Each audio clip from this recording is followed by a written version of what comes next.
I'm going to make today's video very simple. I'm going to explain to you guys how to prevent dye migration. So as you guys saw, the shirt that I just printed, it looks really bright and white. Well, a lot of people, when they screen print on 100% polyester, especially on darker colors like reds, navies, blacks, they look really good off the press, but once you run them through the dryer, they kind of tend to change colors. And also over time, they also tend to change colors. So let me show you guys a couple of the shirts that I printed. And these have been printed for about an hour now. They got ran through the dryer. They look pretty bright. And they're gonna stay this way. Look, I even printed this one last week on Friday. Nothing changed. Make sure that you have your dryer settings correctly. Now for this, I always leave my heat at the same temperature. The only thing that I change is the speed, and I have label here for 100% cotton, puff and polyester, and then for bandanas. So we're gonna stay at the polyester speed, which all it does is speed up the belt. So the shirt works its way through a little bit faster. The second thing that you need to know is that we have to put the gray barrier on a 110 or a 125 mesh because it is a thicker ink, and if you put it on a 160, you're gonna have a really hard time pushing the ink through. So make sure you go 125 or 110. You also have to remember that whenever you do a base for the gray barrier, you need to choke it at 1.25. That way, when you print your white on top,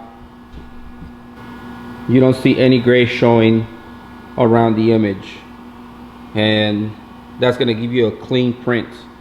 Also, for the Cosmic White, this one you can put it on a 160 and you're not going to have any trouble because that is a very creamy white. And believe it or not, you would think that you need a very thick ink, but that gray barrier does such a good job that with this creamy white on top of it, it just prevents all the dye migration. So if it was a bad dye for whatever reason, that gray is gonna block it from coming through, and it's gonna keep that white looking nice and bright as time passes on. So if you're scared that you're gonna burn the shirt, you can speed up the belt a little bit more and just kind of play with it until you figure out the speed of your belt.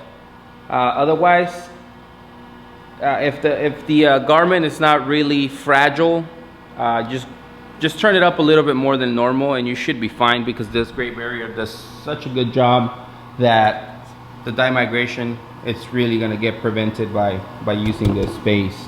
So that's really all you need to know. There really isn't anything crazy about this. I know people are scared to print polyester because of the dye migration, but with this, you're going to have no problems. So I really don't need to show you how to screen print it, but all you have to do is drop the base, flash it, and drop the white on top. If you're super scared, you can flash print that white one more time, but you really don't need to. And that's really it. So I'm not gonna show you guys me printing the shirt.